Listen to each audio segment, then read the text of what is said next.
Secret recipe MDH का जीरा SIP जल जीरा मसाला। सिप सिप जीरा सिप MDH का जलजीरा जीरा सिप MDH का जलजीरा जीरा सिप।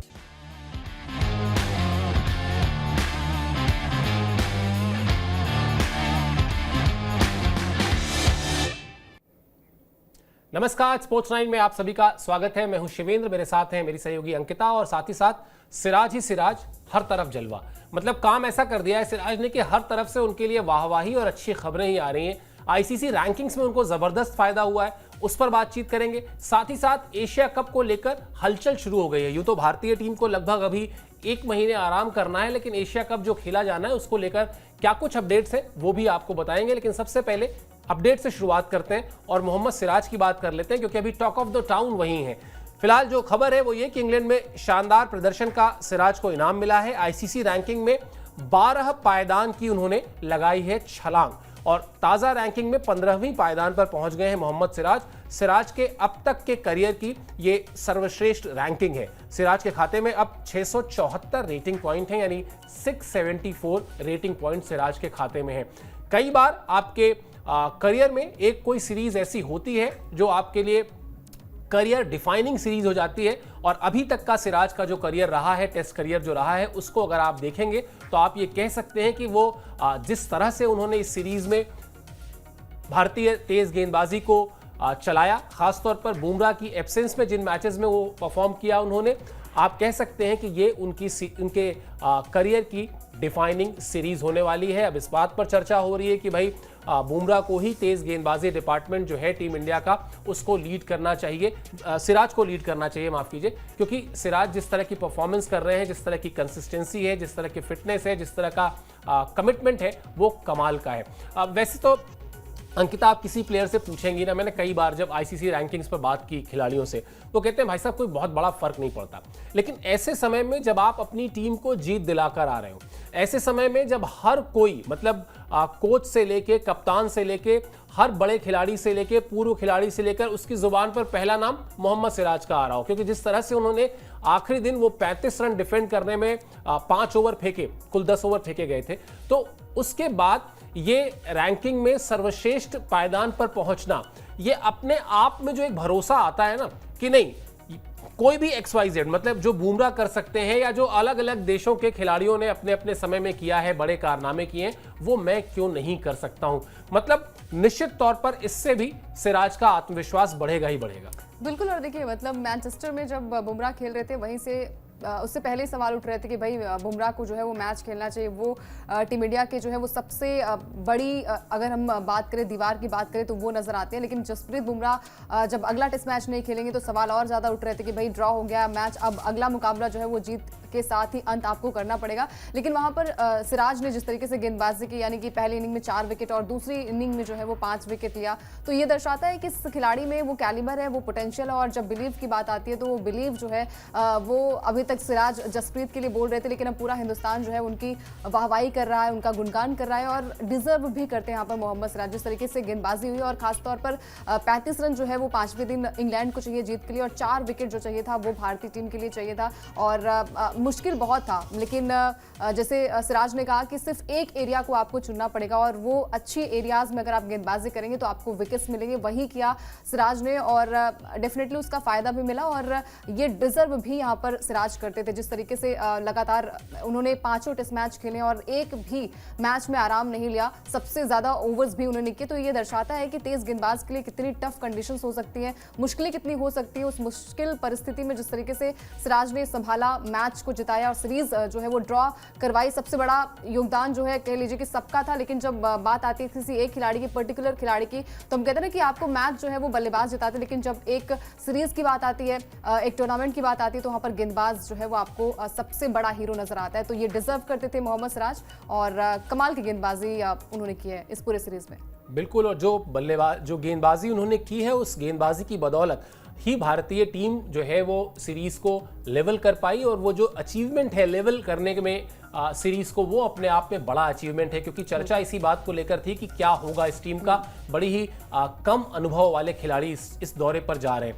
अब जरा आपको दिखा भी देते हैं इस सीरीज में क्या परफॉर्मेंस रही उनकी, जिसका जिक्र भी अंकिता कर भी रही थी। अपडेट दिखा दीजिए। इंग्लैंड में 5 टेस्ट मैच जो उन्होंने खेले उसमें उन्होंने 23 विकेट लिए, यानी वो हाईएस्ट विकेट टेकर भी हैं इस सीरीज में अगर देखा जाए। उसके बाद ओवल टेस्ट मैच जिसमें हमारे लिए जीत जरूरी थी, वरना भारतीय टीम 3-1 से ये सीरीज गंवा देती। वहां पर उन्होंने प्लेयर ऑफ द मैच का अवार्ड हासिल किया। इस सीरीज में 2 बार उन्होंने 5-5 विकेट लेने का कारनामा भी किया। और इसके अलावा जो सबसे बड़ी चीज हो रही है, जिसको लेकर लगातार चर्चा हो रही है कि भाई ये वर्कलोड मैनेजमेंट, गावस्कर साहब ने तो कह दिया कि भारतीय क्रिकेट में से इस टर्म को, यानी वर्कलोड मैनेजमेंट को डिलीट कर देना चाहिए। इसका कोई मतलब ही नहीं है। अगर आप अपनी कंट्री को रिप्रेजेंट कर रहे हैं तो आपको हर एक मैच के लिए अवेलेबल रहना चाहिए। सिराज ने इंग्लैंड में सभी 5 टेस्ट मैच खेले और ऐसा उन्होंने पहली बार नहीं किया, इससे पहले भी वो ये काम कर चुके हैं। कुल 185.3 ओवर फेंके उन्होंने, यानी ये वर्कलोड जो था उनका वो साफ तौर पर दिखाई दे रहा है। और 185.3 ओवर में आपको ये बताना जरूरी है कि ये दोनों ही टीमों की तरफ से, यानी भारत की तरफ से भी और इंग्लैंड की तरफ से भी फेंके जाने वाले सबसे ज्यादा ओवर थे। इसके आसपास क्रिस वोक्स थे, वरना कोई भी गेंदबाज ऐसा नहीं है जिसने इतने ओवर फेंके हैं। तो वर्कलोड अगर कुछ है तो वर्कलोड तो मोहम्मद सिराज का भी था, उस पर भी बात होनी चाहिए। लेकिन यहां से मुझे लगता है कि एक लंबा ब्रेक है भारतीय टीम के पास, और अब धीरे धीरे, कई बार हम लोग कहते हैं ना कि वो जो थोड़े बहुत इफर्ट्स होते भी हैं वो आप अगर जीत कर आते हैं तो वो छुप जाते हैं। तो मुझे लगता नहीं कि अब ये चर्चा बहुत ज्यादा होने वाली है। हाँ, सिराज के लिए अच्छा फील कर रहा है हर कोई जो भारतीय क्रिकेट फैन है कि जिस तरह से उनको अचीवमेंट उन्होंने दिलाई, भारत को जीत दिलाई, तो अब उसका इनाम भी उनको मिल रहा है। जसप्रीत बुमराह की बात करते हैं, क्योंकि जसप्रीत बुमराह भी अपने दबदबे के साथ कायम है। अगला अपडेट दिखा दीजिए। जसप्रीत बुमराह जो ताजा रैंकिंग आई है उसमें भी वो नंबर 1 पर बने हुए हैं, और ये तब है जब उन्होंने 5 मैच में सिर्फ 3 मैच ही खेले थे। अगर वो 5 मैच खेलते तो फिर वो शायद मतलब 1 से ऊपर तो कोई क्या ही जाएगा, लेकिन जैसे वो बीसीसीआई की रेटिंग होती है ना, जहां पर ए के बाद एक A++ कैटेगरी भी होती है, वहां तक कुछ पहुंच सकते थे। प्रसिद्ध कृष्णा को भी फायदा हुआ है, वो 84 से 59 यानी 59वीं पायदान पर पहुंच गए। प्रसिद्ध कृष्णा के करियर की भी सबसे अच्छी रैंकिंग है। बल्लेबाजों में यशस्वी जायसवाल टॉप 5 में पहुंच गए, यानी 5वें पायदान पर वो भी पहुंच गए। कुल मिला जुलाकर जिस तरह की भी चर्चाएं हो रही हों, और जो नैरेटिव ये भी है कि भाई बहुत सारे सोशल मीडिया पोस्ट ऐसे भी हैं अंकिता, जो ये कहते हैं कि देखा बुमराह नहीं खेले तो हम जीत गए, और इस सीरीज में जो 2 मैचेस हमने खेले दोनों में ही बुमराह ने नहीं खेल रहे थे।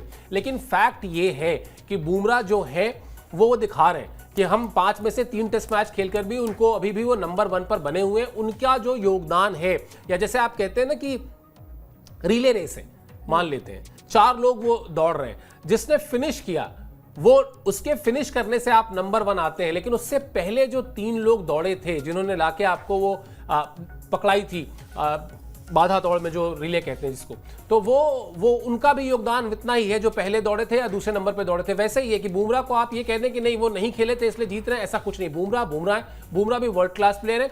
मैं इसको इस तरह से देखता हूं कि भारतीय टीम बड़ी इस वक्त एक बड़े पॉजिटिव उसमें होगी कि बुमराह है तब तो बहुत अच्छी बात है, नहीं भी है तो हमारे पास प्रसिद्ध कृष्णा और मोहम्मद सिराज उस भार को उठाने के लिए मेंटली प्रिपेयर्ड है, फिजिकली प्रिपेयर्ड है। बिल्कुल। और देखिए चैंपियंस ट्रॉफी में भी जसप्रीत बुमराह नहीं थे, उसके बावजूद भी टीम इंडिया ने वहां पर ट्रॉफी जीती। तो ये नहीं कह सकते कि बुमराह नहीं थे तो मैच में भारतीय टीम ने जीत हासिल की। बहुत अच्छे खिलाड़ी हैं, वो बादशाह कह जाते हैं। और हमने देखा भी है कि चलिए ठीक है उन्होंने मैच नहीं खेला, पूरे मैचेस नहीं खेले, लेकिन उसके अलावा जिस तरीके का प्रदर्शन रहा, आईसीसी की जो रैंकिंग है वहां पर टॉप पर बने हैं। और यही दर्शाता है कि खिलाड़ी इंजरी के बाद कम बैक करता है, और जिस तरीके का प्रदर्शन उनका रहा है, हमने बीजीटी में भी देखा है कि हर एक मैच में उनकी दरकार होती है। जब भी पार्टनरशिप एक बिल्ड होती है, उसे ब्रेक करने की जब भी बात आती है तो जसप्रीत बुमराह सबसे पहले नजर आते हैं। लेकिन ये एक बिलीव सिस्टम जो है वो सिराज ने क्रिएट किया है, प्रसिद्ध कृष्णा ने क्रिएट किया है, आकाशदीप ने क्रिएट किया है, और यहाँ पर दिखाया है कि किसी एक खिलाड़ी के ना होने से आप कहीं ना कहीं आत्मविश्वास की कमी नहीं होती है। और ये चीज़ें जो है वो खुद से आपके जहन में आती हैं कि जैसे सिराज ने कहा कि वो जिम्मेदारी लेना चाहते हैं, वो सीनियर खिलाड़ी के तौर पर जो है वो भार लेना चाहते हैं, और उस भार को अगर उन्होंने लिया भी है तो उसको एग्जीक्यूट भी किया है, पॉजिटिव रिजल्ट भी यहाँ पर आए। तो ये नहीं कह सकते कि भाई जसप्रीत नहीं है तो उनका कंट्रीब्यूशन टीम के लिए रहा नहीं है। पांच विकेट हॉल की बात करें तो 2 बार उन्होंने लिया भी है। तो हर खिलाड़ी जो है वो अपने आप में यही चाहता है कि वो देश के लिए खेले। और भारतीय टीम ने हर एक मैच में, अगर हम बात करें सिर्फ एक खिलाड़ी की बात नहीं है, ओवरऑल अगर कितने खिलाड़ियों की अगर हम बात करें तो हर एक मैच में हर एक खिलाड़ी जो है वो मैच विनर निकलकर सामने आया। चाहे हम पहले मैच की बात करें, भले वो मैच टीम इंडिया हार गई थी, लेकिन वहां पर कमाल का प्रदर्शन जो है वो भारतीय बल्लेबाजों और गेंदबाजों की तरफ से देखने को मिला था। दूसरे मैच में एक गजब का प्रदर्शन जो है वो गिल के बल्ले से आया। तो ओवरऑल अगर हम प्रदर्शन की बात करें तो सिर्फ एक खिलाड़ी ने आपको मैच नहीं जिताया, हर एक खिलाड़ी ने अपना यहाँ पर रोल जो है ना, सबका एक फिक्स होता है कि भाई इस मैच में आपको किस तरीके से आगे बढ़ना है और कहाँ पर आपको जो गलतियां हुई पिछले मैच में वो सीख के साथ आपको आगे बढ़ना है। और यही सारी चीजें जो है वो जसप्रीत बुमराह ने भी करी है और ये डिजर्व भी वो करते हैं। बिल्कुल। और चलिए अब आपको बता देते हैं कि वो जो सोमवार को जीत मिली उसके बाद भारतीय टीम के लगभग सभी खिलाड़ी अपने अपने घर पहुंच चुके हैं। गौतम गंभीर भी आ चुके हैं वापस। पहले अपडेट दिखा देते हैं, फिर दिखाएंगे आपको ये भी कि उन्होंने कहा क्या है, लेकिन पहले खबर देख लेते हैं। अब करीब 1 महीने का आराम है, जिसकी चर्चा अभी थोड़ी देर पहले हम लोग शो पर कर रहे थे। अब भारतीय टीम के खिलाड़ी जो है उनको 1 महीने का रेस्ट मिलेगा। बांग्लादेश के खिलाफ एक सीरीज प्रस्तावित थी इस समय, लेकिन वो टाली जा चुकी है पहले ही, तो यहां पर कोई सीरीज नहीं है। इसके अलावा श्रीलंका के साथ एक छोटी सीरीज पर बातचीत चल रही थी कि हम एक T20 सीरीज या ओडीआई लिमिटेड ओवर्स की कोई एक सीरीज खेल लें, लेकिन उस पर भी बात नहीं बनी अब तक। तो अब भारतीय टीम ये माना जा रहा है कि एशिया कप से ही वापस एक्शन में आएगी, यानी पूरा अच्छा खासा 1 महीने का समय है जब आप अपने आपको जो भी आपका वर्कलोड था, खासतौर पर उन गेंदबाजों का जिन्होंने जरूरत से ज्यादा मेहनत की है, जिनका वर्कलोड हमने देखा पूरी सीरीज में, उनको रेस्ट मिल जाएगा। अब बताते हैं आपको गंभीर ने क्या कहा। दिल्ली जब वो पहुंचे और उनसे मीडिया ने इस सीरीज में जीत पर बातचीत की तो उन्होंने जो कहा वो हम आपको दिखाते हैं। सिराज ने शानदार प्रदर्शन किया। दरअसल सिर्फ सिराज ने ही नहीं बल्कि पूरी भारतीय टीम ने शानदार प्रदर्शन किया। मेरे लिए किसी एक खिलाड़ी का नाम लेना मुश्किल है, गिल हो, सिराज हो या फिर कोई और खिलाड़ी। पिछले 2 महीने में सभी खिलाड़ियों ने शानदार प्रदर्शन किया है।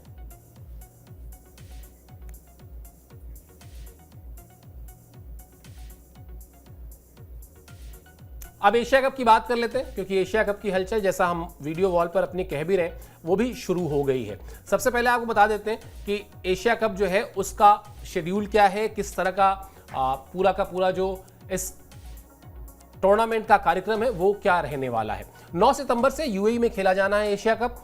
भारत, पाकिस्तान, श्रीलंका समेत 8 टीमें इसमें हिस्सा लेंगी। 10 सितंबर को भारत का पहला मैच यूएई के खिलाफ है। 14 सितंबर को भारत पाकिस्तान का मुकाबला है और भारत पाकिस्तान के मैच को लेकर तमाम विरोध भी चल रहे हैं, लेकिन जैसे सिक्के के 2 पहलू होते हैं। अगर एक वर्ग है जो कह रहा है कि ये मैच नहीं होना चाहिए, तो दूसरा वर्ग जो है वो लगातार इस बात की वकालत कर रहा है कि नहीं, कम से कम खेल जो है वो चलते रहने चाहिए, बाकी जो रिलेशनशिप है वो जैसे है वैसे ही रहे, लेकिन खेलना चाहिए। एशिया कप इस बार T20 के फॉर्मेट में हो रहा है। और अंकिता, जब एशिया की टीमें टकराती हैं तो उसमें एक चीज़ बड़ी खास होती है, वो ये होती है कि जब आप जैसे आप इंग्लैंड में जाकर खेलते हैं, या जिसको हम सेना कंट्रीज कहते हैं, जहां पर आप साउथ अफ्रीका हो गया, इंग्लैंड हो गया, न्यूजीलैंड हो गया या ऑस्ट्रेलिया हो गया, वहां पर आपके लिए कंडीशंस हर टीम के लिए अलग तरह से होती है।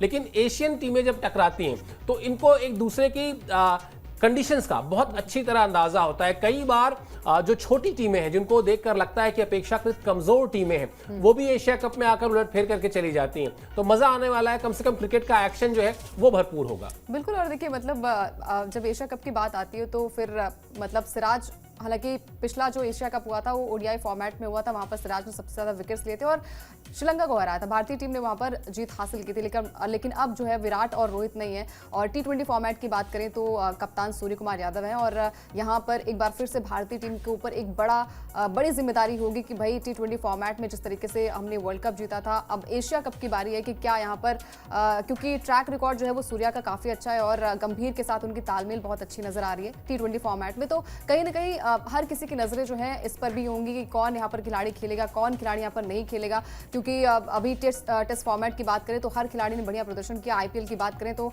साई सुदर्शन को लेकर भी लगातार चर्चाएं हो रही हैं। अब कौन मतलब किसको रिप्लेस करेगा, ये भी एक बड़ा चैलेंज होगा मैनेजमेंट के लिए कि भाई ये टीम सिलेक्शन किस तरीके से होगी। बाकी जो मैचेस होंगे वो भारतीय टीम के लिहाज से कहीं ना कहीं हर प्लेयर के लिए बहुत ही उम्दा होने वाले हैं। बिल्कुल, और सूर्या ने तो तैयारी भी शुरू कर दी है बाकायदा इस टूर्नामेंट के लिए, जिसकी खबर भी हमने आपको दिखाई थी।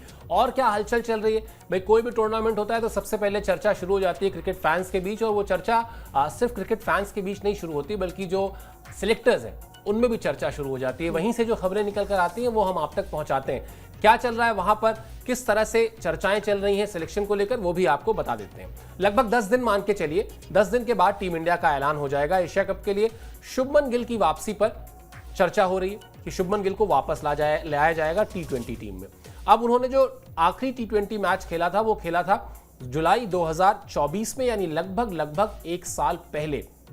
सेम सिचुएशन है यशस्वी जायसवाल की, वो भी T20 में वापसी कर सकते हैं, लेकिन उन्होंने भी आखिरी मैच 1 साल पहले ही खेला था। इसके अलावा साई सुदर्शन को मौका दिया जा सकता है, इस पर भी चर्चा चल रही है। तो ये वो पॉसिबल नाम है, या कह लें कि ये वो खिलाड़ी हैं जिनके नामों पर जब बैठेंगे अजीत अगरकर और उनके साथ के लोग जो सिलेक्शन कमेटी के मुखिया हैं, तो इस पर बातचीत जरूर करेंगे कि क्या शुभमन गिल को जिस तरह की उनकी फॉर्म है, जिस तरह से आपने उनको एक फॉर्मेट में कप्तानी सौंपी हुई है, यंग है, अगर वो अभी से तीनों फॉर्मेट देखते हैं, तीनों फॉर्मेट संभाल लेते हैं, तो ये अपने आप में एक बड़ा अच्छा जो हेडेक है वो दूर हो जाएगा। मतलब भारतीय क्रिकेट का इसको ऐसे भी कहा जा सकता है।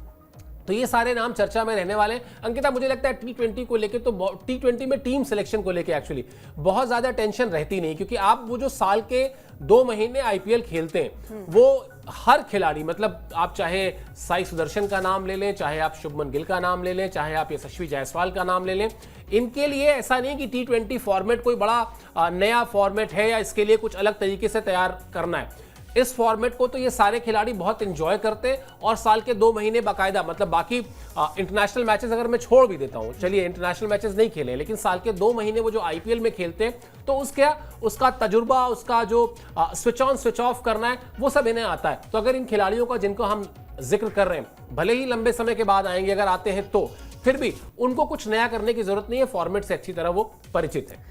ये बात तो ठीक है, लेकिन जो पहले से फिक्स्ड प्लेयर है उनके लिए उनका क्या होगा? थोड़ी दिक्कतें हो सकती है। संजू सैमसन की बात हो रही है, तिलक वर्मा की बात हो रही है, बाकी प्लेयर्स की भी बात हो रही है। अब साई सुदर्शन भी रेस में आ गए, क्योंकि आईपीएल में सबसे ज्यादा रन्स भी उनके पास थे, ऑरेंज कैप होल्डर भी थे। तो जैसे अभी हम बात कर रहे थे कि भाई आईपीएल भी खेल लेते हैं, एक लंबा वक्त जो है वो बिता लेते हैं इस फॉर्मेट के लिए, तो कहीं ना कहीं उनके लिए थोड़ा सा ईजी हो जाता है। लेकिन जब सिलेक्शन की बात आएगी, जब कॉम्बिनेशन की बात आएगी, जैसे बातें चल रही हैं कि भाई जायसवाल भी हो सकते हैं और यहाँ पर शुभमन गिल को भी मौका मिल सकता है। हालांकि शुभमन गिल की बात करें तो T20 वर्ल्ड कप का भी हिस्सा नहीं थे, उसके बाद भी तमाम सवाल उठाए जा रहे थे कि भाई गिल जो है वो क्या फॉर्मेट में फिट नहीं होते। लेकिन अब देखिए टेस्ट फॉर्मेट में जैसे ही कप्तानी मिली, उन्होंने वहां पर प्रूव किया अपने बल्ले से भी, और जो कहते हैं ना कि पहली दफा वो कप्तानी करने के लिए विदेशी सरजमी पर गए थे, वहां पर भी उन्होंने अपने आप को प्रूव किया। तो ये दर्शाता है कि अब उनके लिए जो है थोड़ी सी सॉफ्ट कॉर्नर कह लीजिए या फिर बिलीव कर लीजिए कि भाई अब यहाँ पर उन्हें T20 फॉर्मेट में भी मौका मिल सकता है। लेकिन उनकी जगह किसकी जगह उन्हें मौका मिलेगा और कहाँ पर वो बल्लेबाजी करेंगे,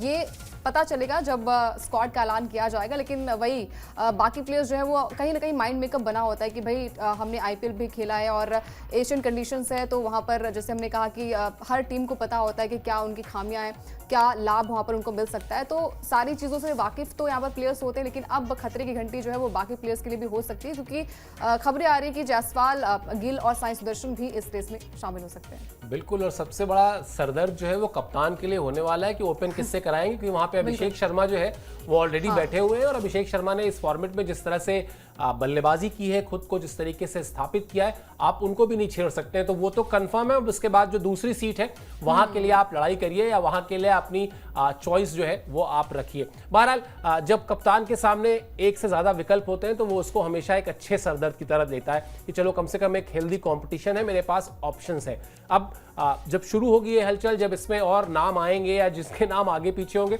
वो सारे अपडेट हम आप तक पहुंचाएंगे। आपको सिर्फ स्पोर्ट्स 9 को सब्सक्राइब करना है।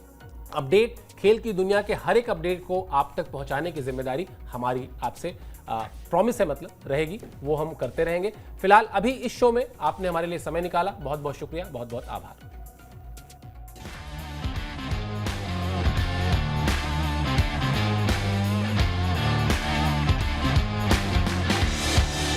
ये है सीक्रेट रेसिपी MDH का जीरा सिर्फ जल जीरा मसाला। Sip, sip, jeera sip, MDH का जल जीरा sip, MDH का जल जीरा sip.